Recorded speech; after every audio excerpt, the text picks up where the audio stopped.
Actually, itong ano ka na to, diba, 9 days natin sineselebrate ito. This is the perversion of 9. Diba? Alam niyo na, perversion yung ginagawa nila. So, ito yung original. Okay? So, ngayon ay pag-aralan natin, nasaan na? Pag-aralan natin to.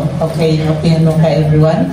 And let's come to learn about the Hanukkah. Okay? Hanukkah 2024 begin in the evening of December 25, 2024 and end in the evening of January 2, 2025. Yan. So, nakita natin yan, no? Mag-i-end tayo sa January 2. 1 year natin isi-celebrate ito. Yes. Diba? Pero exciting. Every night is exciting na. It's an exciting and it's a fun night. Okay. So let us learn about the holiday. Hanukkah is about God's protection of the Israelites and the miracle that occurred in that day. Ayan. Pag-iingat ng Panginoon sa mga Israelita, hanggang ngayon iniingatan ng Lord ang mga Israelita, ang kanyang mga piniling tao, mga piniling bansa, at during that Hanukkah, may miracle na nangyari. The holiday celebrated triumph of faith. Ayan, triumph of faith. Ayan.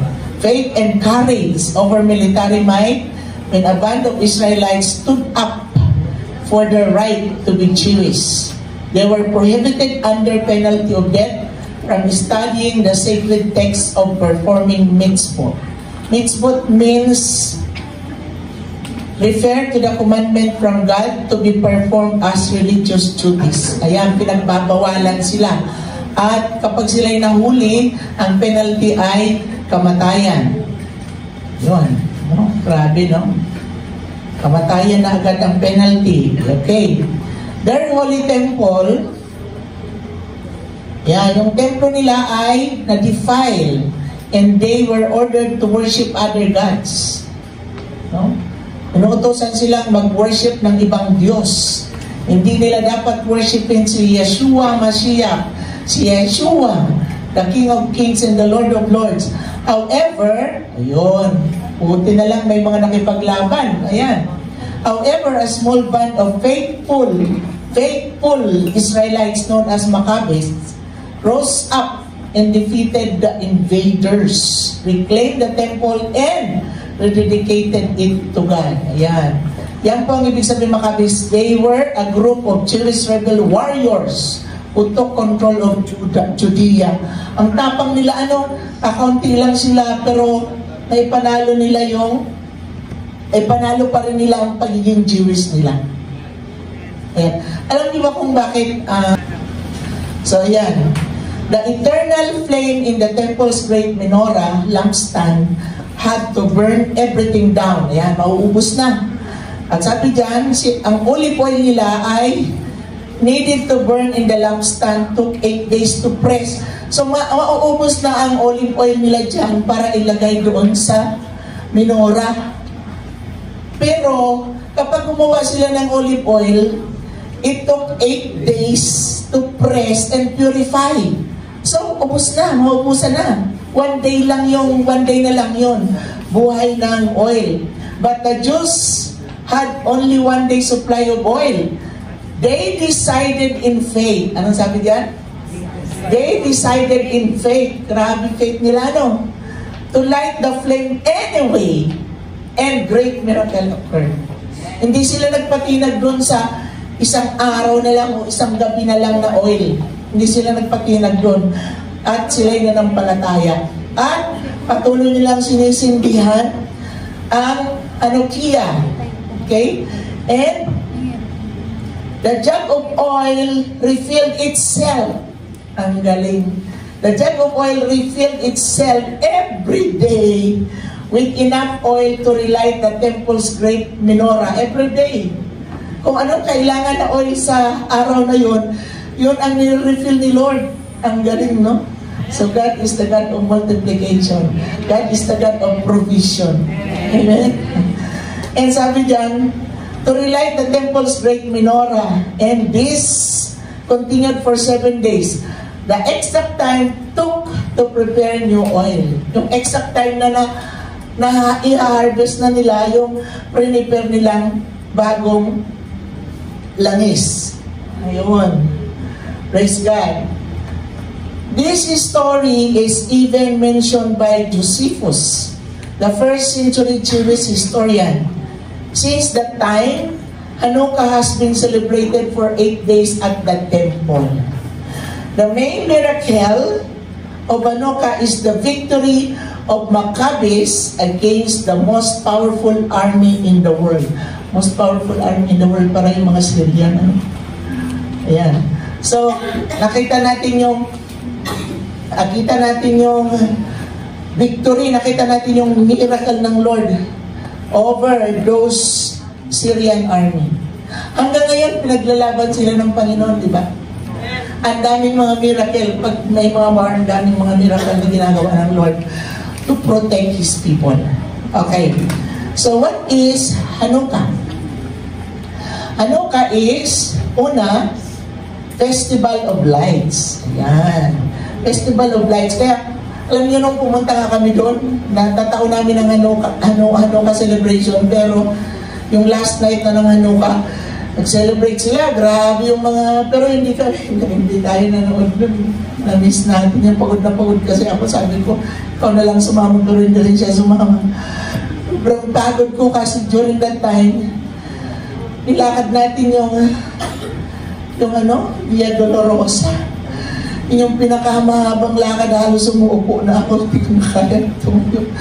Grabe, nakakapagod po yung Via Dolorosa na yun. Di ba doon si Lord nagpasa ng krus na Via Dolorosa? Ito yung pangalan wala akong dala. Ganun na yung pagod ko. How much more si Lord, di ba? Grabe talaga yun.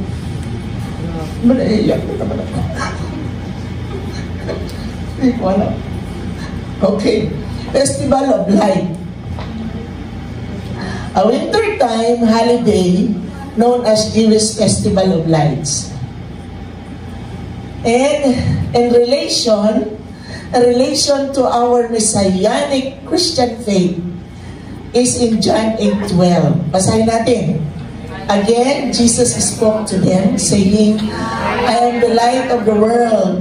Whoever follows me will not walk in darkness, but will have the light of life. Amen. Praise God. So bakit Messianic Christian faith tayo? Sino ba ang Panginoon natin? Si Jesus ang Panginoon natin. And sino si Jesus? He is the Messiah. He is the Jewish Messiah. And He is our Lord. Eh kung hindi, kung iba ang pinapanampalatayaan natin Panginoon, iba ang isi-celebrate natin. So we are celebrating this Hanukkah because our God, we believe in our Messiah, the Lord Jesus. Okay? Yan. Kaya yung nagsiselebrate ng iba, hindi po si Jesus ang Panginoon nila. Hindi si Messiah, hindi si Jesus Christ the Messiah ang Panginoon na sineselebrate nila. So this Hanukkah, the center of celebration is the Messiah, Christ the Lord, Yeshua ang Mashiach. Amen. Praise God. So yan yung relation natin that Jesus is the light of the world. And of course, we are the light of the world. Sabi nga ni Lord, kung sino ang sumusunod sa Kanya ay, sabi diyan, hindi lalakad sa kadiliman, kundi sa kaliwanagan. Ayan, okay? In Matthew 5:14, sabi diyan, basahin natin, you are the light of the world. A city set on a hill cannot be hidden. Ayan. Kaya sabi diyan, let your light shine in the darkness. Sabi mo sa iyong katabi.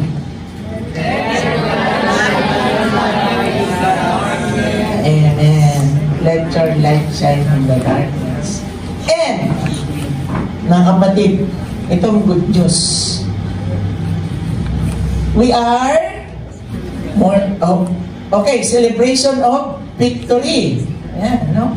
Grabe. Celebration of victory. Next is celebration of victory. Okay. Hanukkah is a Jewish holiday which celebrate the victory of the Maccabees over the larger Syrian army. Okay. In relation to our Christian lives, Christian faith, it signifies our victory over our enemy. Sino enemy natin? Ayan, hindi flesh, only spirit. By the power of the Lord that has given to us through His name. Alam nyo, ang madalas, at hindi lang lahat ng mga napapanood ko na mga ex-Satanist testimony, sa name pa lang ni Jesus, they cannot stand.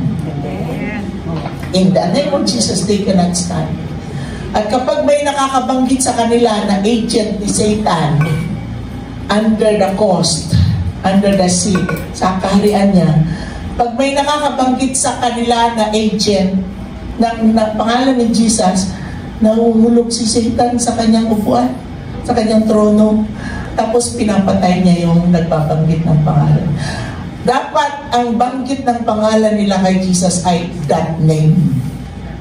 That name. Hindi nila talaga, bawal talaga nilang banggitin yung pangalan ni Jesus. So grabe, no? The most powerful name above every name. Kaya ito yung ating buhay Kristiyano. Diba? Ang dami-daming ginagawa sa atin ng kaaway. Hindi tayo tinitigilan, hindi tayo tinatantanan.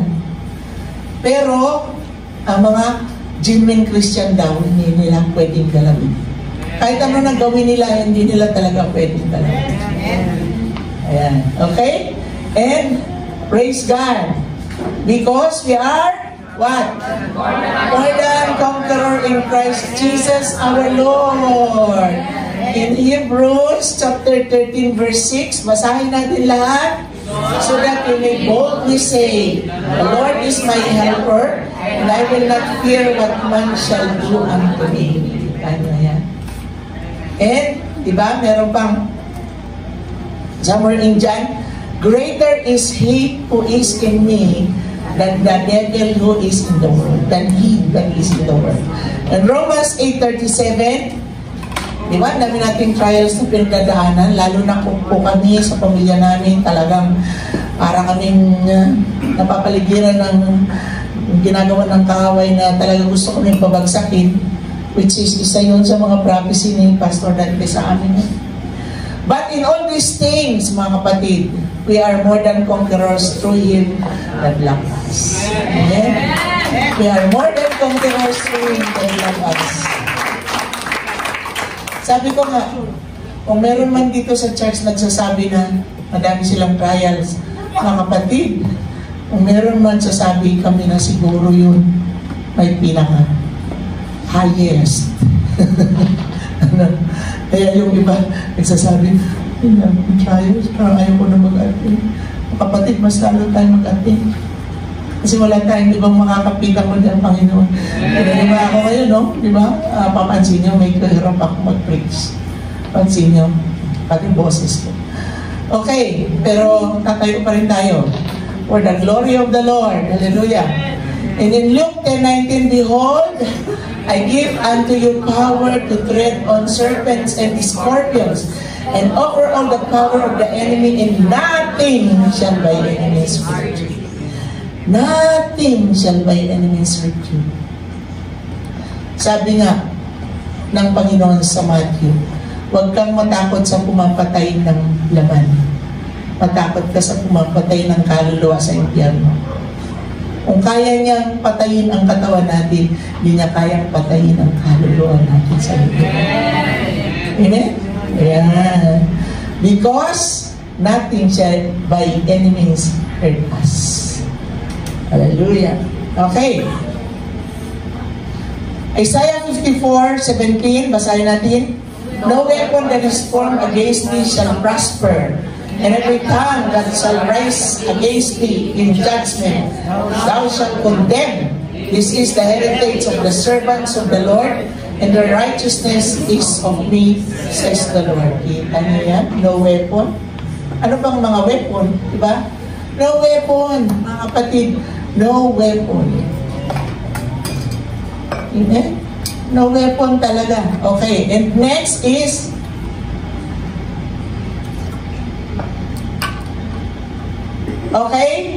next, celebration of miracles.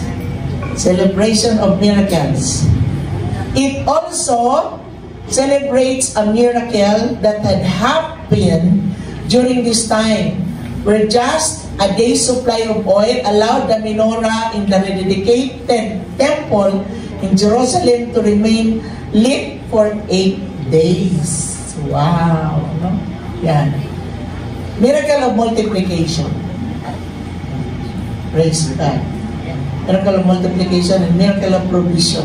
In relation to our Messianic Christian faith, we remember and celebrate the miracles of Jesus.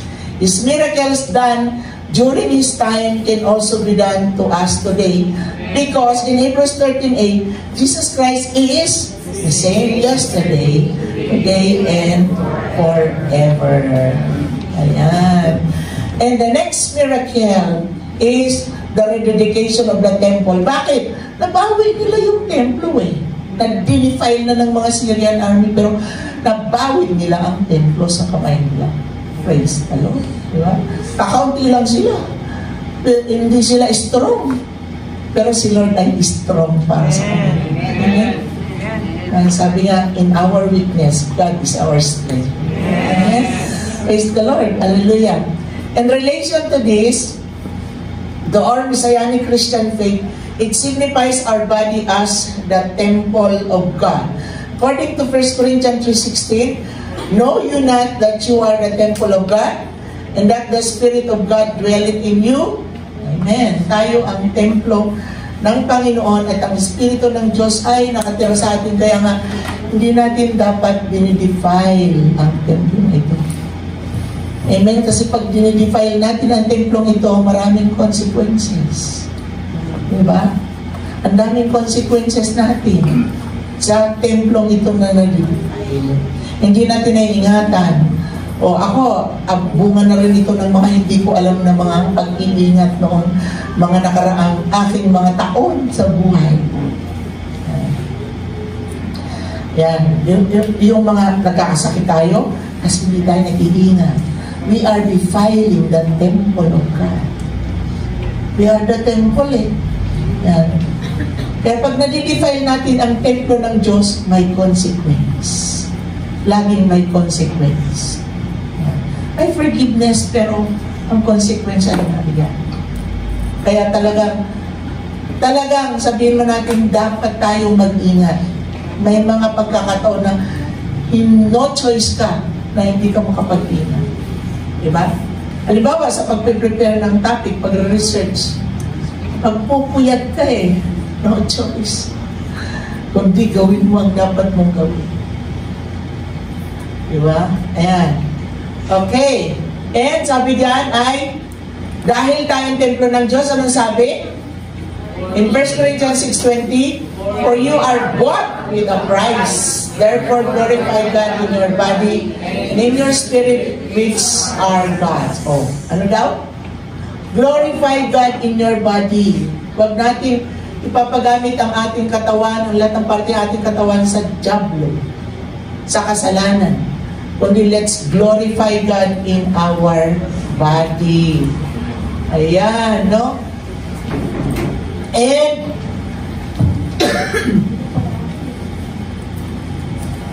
in this season, what is the season?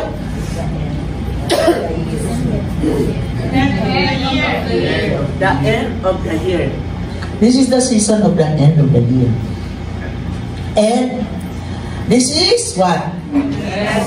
Best time to dedicate our body, being the temple of God, for the new anointing in this new year to come, for the service of the Lord, for the glory of God. Amen. Kailangan natin ng new level of anointing. Bakit? New level na naman kasi ang mangyayari sa mundo eh. Diba? May napanood nga ako na 70 years old na matandang babae. Dinala siya ng Panginoon sa heaven. Tapos pinakita ng Lord sa kanya kung anong ang mangyayari. Pinakita ng Lord sa kanya in a very clear na kita niya talaga. Hindi vision kundi doon sa heaven, pinakita ng Lord sa kanya ang mangyayari dito sa lupa. At binigyan siya ng Panginoon ng instruction paano mag-prepare. At sabi ng Lord, dapat ang preparation physical pinakita ng Lord.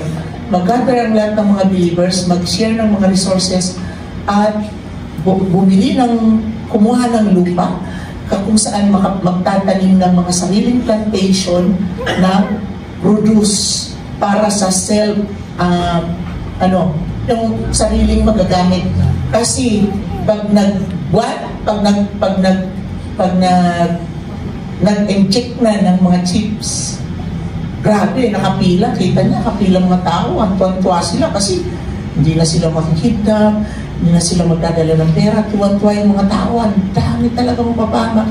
Tapos yung mga believers na hindi tumanggap noon ay nandun sila sa isang lugar, nagsisharing sila ng resources nila, nagtatanim sila, may mga tanim sila, may sarili silang resources na pagkain kasi no one can buy, no one can sell.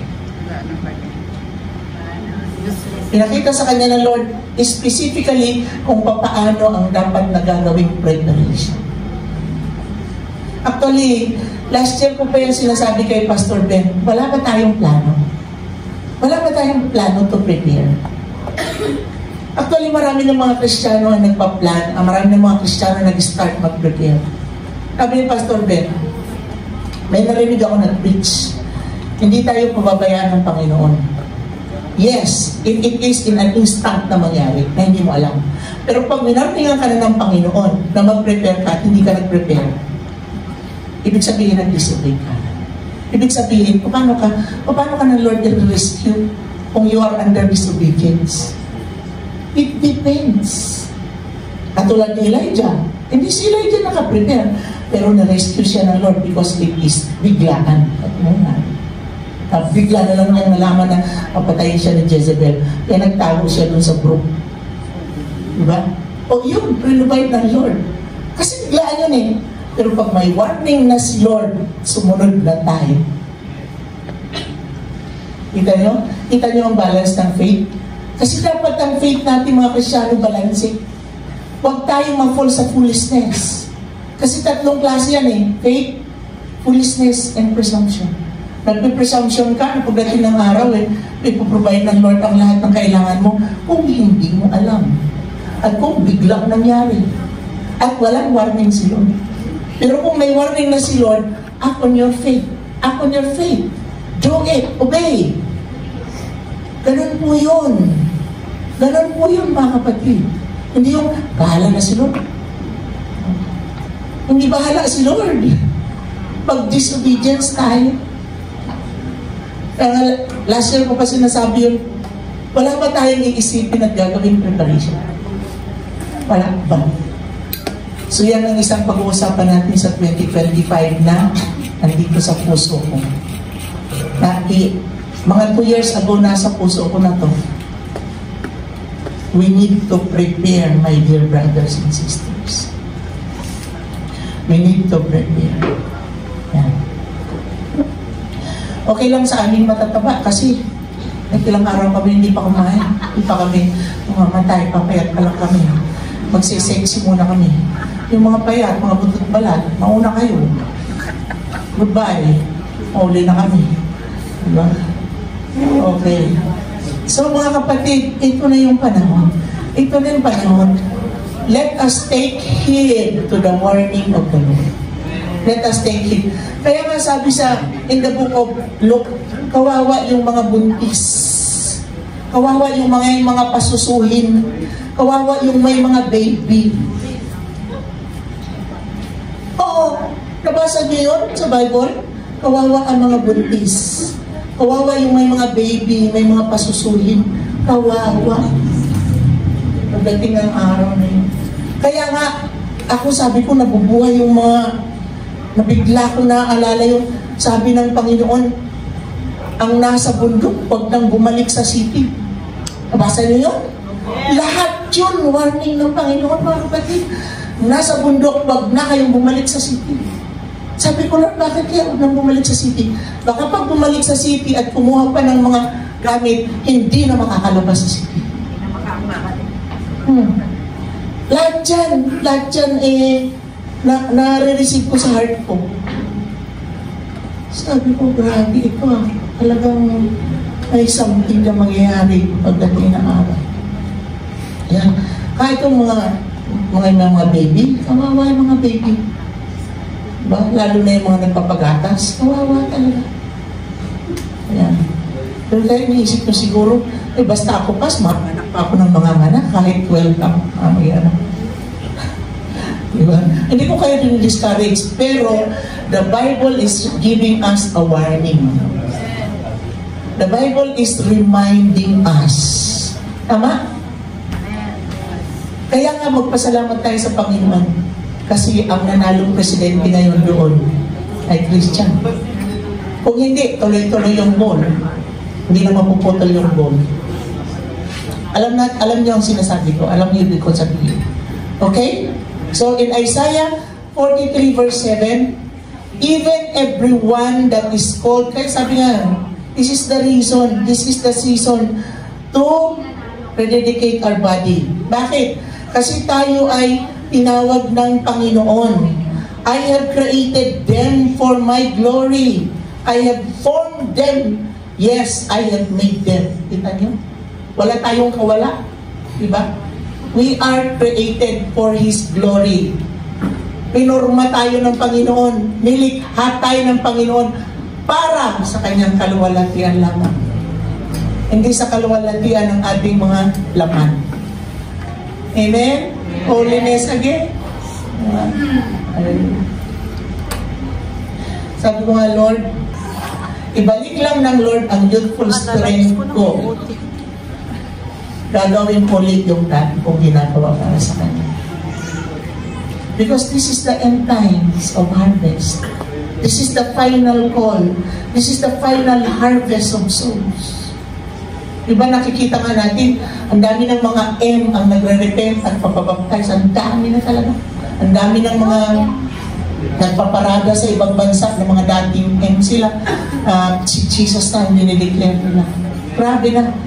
Ang dami na talaga. Tapos sabi ng babae, sabi daw ng Lord, kung iniisip natin, halimbawa mabilis, mas mabilis. Kung ang iniisip natin na mangyayari ito sa loob ng 5 years pa, sabi daw ng Lord, mas mabilis pa dyan isa sa iniisip nyo na mangyayari ang mga bagay na ito. Sabi ng Panginoon. Antindi Marami. Okay. So those are warnings and instructions of the Lord for the believers to prepare. Kaya kayo, sino ba yung may mga bundok? Okay, papalad yung may mga bundok. O Sister Minda may bundok. Si James may bundok. Sister Leah madaming bundok. Papalad kayo. Meron na kayong mga kubo at meron na kayong mga source of water doon. Magtanim-tanim na, may mga pananim na. Papalad kayo talaga. O kami walang bundok. Puro simento ang meron sa akin.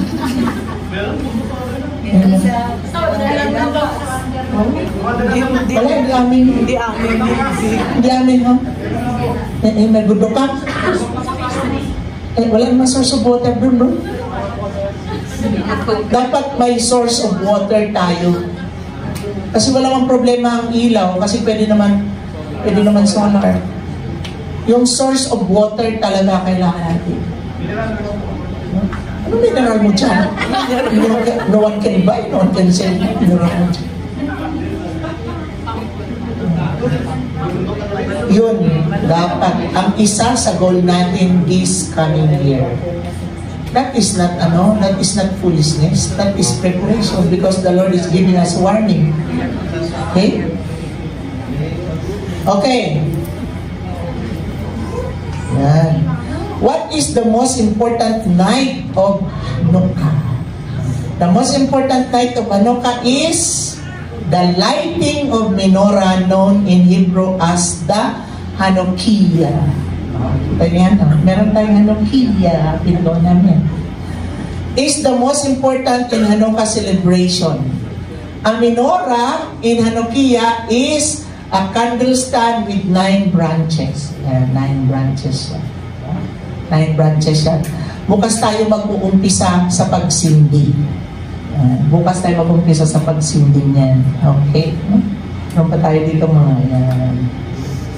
Ayan. So mga hindi pa nakakaalam, lollipop po ito, lollipop. Okay. Sige, tingnan natin. Yung sa gitna, it symbolizes the Lord. At ang tawag yan ay Shamas. Shamas. Shamas is the helper candle. The servant candle, di ba? Si Lord, He became a servant. Used to light the others. Sino ba nagbibigay ng liwanag sa buhay natin lang? Si Lord. Yeah. That symbolize the Lord. Yung sa gitna. Shamas ang tawag dyan. Praise God. Hallelujah. Okay. Hanukkah. Alam niyo, actually, ang Hanukkah ay mas masaya pa. Isa sa celebration nila dyan sa mundo. Alam niyo kung bakit? Itong celebration natin every night has a varieties of fun. Has a varieties of program. Mas masaya. Diba? Eh yung 9 nights nila eh, puro ganun lang. Ori. Peace. Kaya na. Diba? Ganun lang tayo every night. Masaya ito. No? Hanukkah is a fun festival celebration with singing, gifts. May mga natira pang gifts dito. Ito, parapula. Kailan natin ito yung parapol din? Ngayon mga kapatid magra-raffle. Kapalag yung makakakuha nito. Natira. Pag dinagdagan pa ng Lord yan, may magbigay pa ng pang-raffle. Dagdagan pa natin. Oo. Ayan. Games and feasting. Ayan. No? Why fun? Because, ano sabi dyan?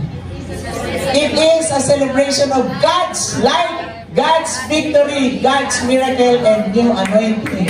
Your life is a miracle. Hallelujah. Ayan. Diba? Ayan. Oh, di ba? Sino bang hindi, sasaya dyan?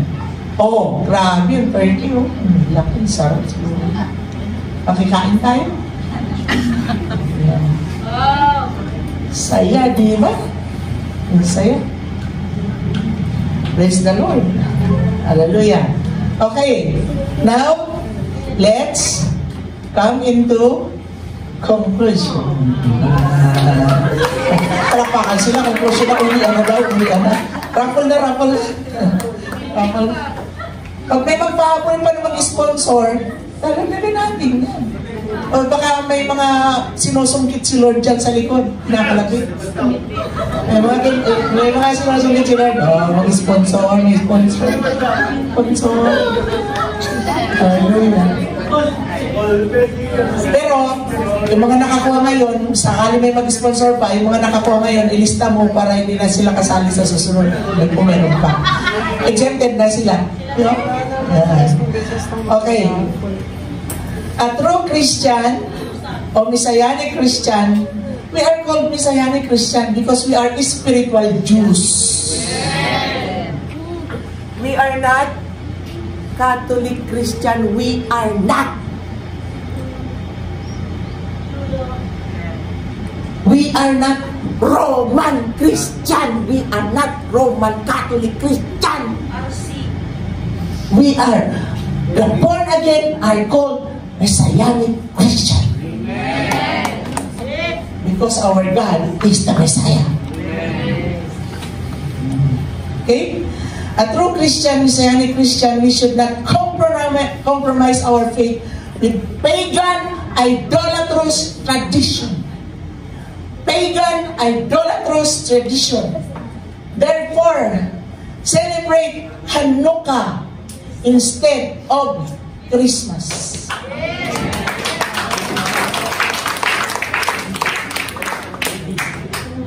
Mga kapatid, celebrate Hanukkah instead of Christmas. Because Christmas is the spirit of the enemy. Because ang sineselebrate ng Christmas ay ang sun god nila. The sun god, not Jesus. Their sun god born on December 25. Jesus does not born December 25. Jesus born during the fall, not the winter season. Kaya ito yung tradisyon na hindi nakakalaya ang mga Kristiyano na, pero hindi pa nakakalaya sa pagan tradisyon na ito na ginawa ng Babylon. Oh, so yan. Therefore, ayan, sabi diyan, therefore na tayo. Now, basa. That you know the truth, it's up to you to decide whether to accept it or to stay in with the pagan tradition. Because in John 8:31, then Jesus said to those Jews who had believed in Him, if you abide in my word, you shall be my disciples indeed. And you shall know the truth, and the truth shall set you free. That this truth will set us free. Amen. Hallelujah. Praise the Lord. And happy Hanukkah. May peace, prosperity, joy, and light shine brightly on Hanukkah today and always. We love you all. Hallelujah. Happy Hanukkah. Peace to you in this season of miracles. Sabihin mo naman dyan sa katabi mo, peace to you in this season of miracles. Yan, declare mo. You will receive plentiful miracle in your lives. Amen. Plentiful miracle in the name of Jesus Christ of Nazareth. Thank you, God. Hallelujah. Okay po. Panoorin natin yung video, why Christians should celebrate Hanukkah, and then after that ay magkaroon tayo. Founded in truth, and in light of the holiday season, I wanted to share with you guys about a very significant celebration for us as Christians. No, I'm not talking about Christmas. I'm talking about Hanukkah. Wait a minute, I thought Hanukkah was a Jewish holiday. Well, it is, but it was also something that was very important to our Jewish Messiah, Jesus. He celebrated this holiday, and as we're learning a little later, this celebration is something that is incredibly meaningful and relevant for all Christians today. But first, what is Hanukkah? Hanukkah is a Hebrew word that means dedication. It's the name of an 8-day holiday that commemorates Israel's deliverance and the rededication of the temple during the time of the Maccabees. It's also known as the Festival of Lights, and its celebration is in late fall and early winter. To give you some brief history, in 167 BCE, the Syrian king Antiochus IV, who was one of the successors of Alexander the Great, became ruler over the entire region of Judea. During his reign, he harshly oppressed the Jewish people. For instance, he outlawed the study of Torah, banned Sabbath and festival observances, and even ordered the death of those who defied his laws. In the book of 2 Maccabees, it records that Syrian Greeks consistently desecrated the Jerusalem temple. They would enter into the temple and have drinking parties, they'd sleep with prostitutes. There's one story of Jewish women who circumcised their sons in accordance with God's commandment, and they were arrested and thrown from the top of the city wall.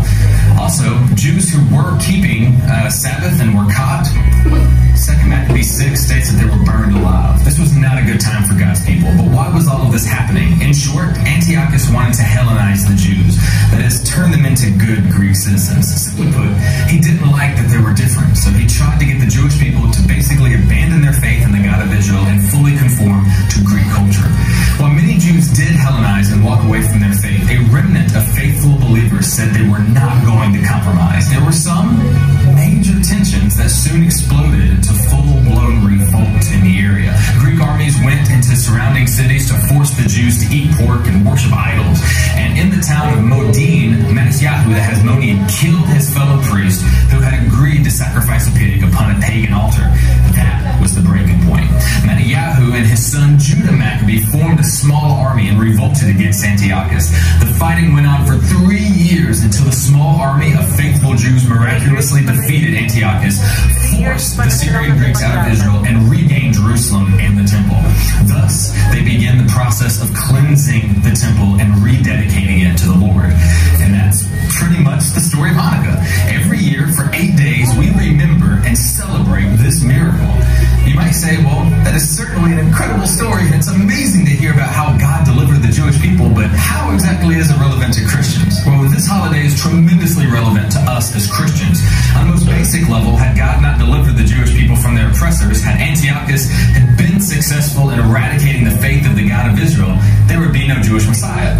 Jesus, or Yeshua, would have never been born into the people of Israel. In other words, there could have never been a Christianity without Judaism.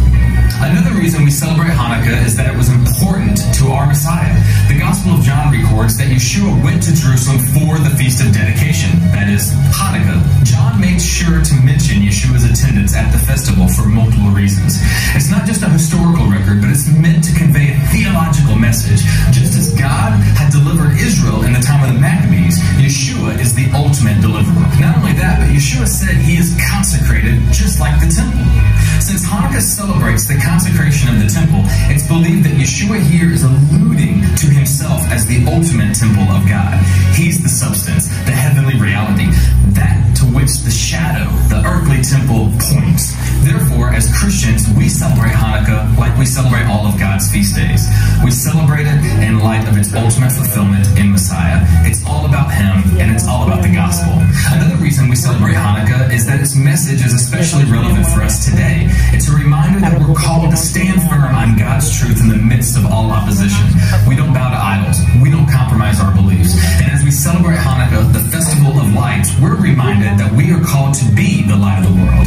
We are to reflect the light and the love and the truth of our Messiah, Yeshua, to all nations. So, how can we celebrate this holiday today? Well, there are a number of traditions that have developed over the years that have helped us connect this miraculous event to Israel's history. Probably the most popular tradition is the lighting of the Hanukkah. The Hanukkah is a special candle holder with 9 branches. The middle branch of the candle stands higher than all of the rest, and it's called the Shamash, or the servant's candle. The Shamash candle is used to light the other candles, and on each night of Hanukkah, at sundown, a new candle is added to the Hanukkah, and then it's lit. And this is repeated every single night to the 8th night when all 9 candles on the Hanukkah are lit. There are some traditional blessings that can be recited every night, and the Hanukkah is then placed in the window where the lights can be seen from outside. This is a reminder of our calling to be a city on a hill and the light to all nations. Another Hanukkah tradition is to play the dreidel game. Now, the dreidel game is a spinning top with 4 sides, and on each side is a Hebrew letter: Nun, Gimel, Hey, and Shin. These letters are an acronym for the phrase Nes Gadol Hayasham, or in English, a great miracle happened there, in reference to Israel's deliverance in the time of the Maccabees. The game is played with candy pieces or coins, and players sit in a circle with a pot of candy or coins, and in the middle they spin the top, and depending on the letter it lands on, you either take from or put back into the pot. Dreidel is a fun game to play with the kids and a great opportunity to teach them about the great miracle that happened there when God delivered Israel. It's also a great opportunity to teach them about the greatest miracle, Yeshua delivering his people from sin and death, and the hope that we have in his kingdom being fully made manifest on earth, a day when suffering and oppression will no longer be. Another peculiar Hanukkah tradition is to eat fried foods, such as deep-fried chili donuts or latkes. Why do we do this? Well, besides the obvious, in later rabbinic tradition, it said that at the time of the rededication of the temple, there was only enough oil to light the temple menorah for 1 day. However, that little bit of oil miraculously lasted the entire 8 days, which was enough time to prepare even more oil to keep it burning continually in accordance with the commandment. Hence, Hanukkah is celebrated for 8 days. If you're a Christian, I want to invite you. I want to invite you to celebrate this incredible holiday. Invite friends over, invite family, invite everybody over to your home and let them join in the celebration alongside you.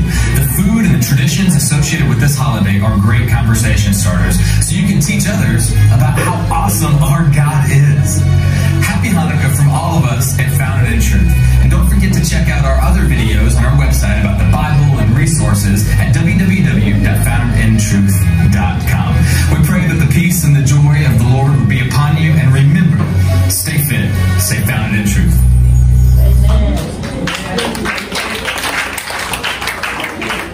Father, in Jesus' name, as we come before your holy throne of grace, we offer our tithes and offering unto you. For you said it in your word, as we give our tithes and offering, you will rebuke the devourer, and you will pour out such blessing upon us that there will be no room enough to receive it. Father, thank you for rebuking all kinds of devourer from our lives, in the name of Jesus Christ of Nazareth. And we know and we believe that you will continue to protect our produce. You will continue to protect our possessions that you have entrusted to us, that you have made us managers of the possessions that you have entrusted to us. You have made us good stewards, Lord God. Protect all our possessions, Father, in the name of Jesus. Protect our health, protect our family, protect everything that pertains to each and every one of us, Lord Jesus. We thank you so much for this tithes and offering. We give you all the glory, the honor, and the praise in Jesus' name. Amen.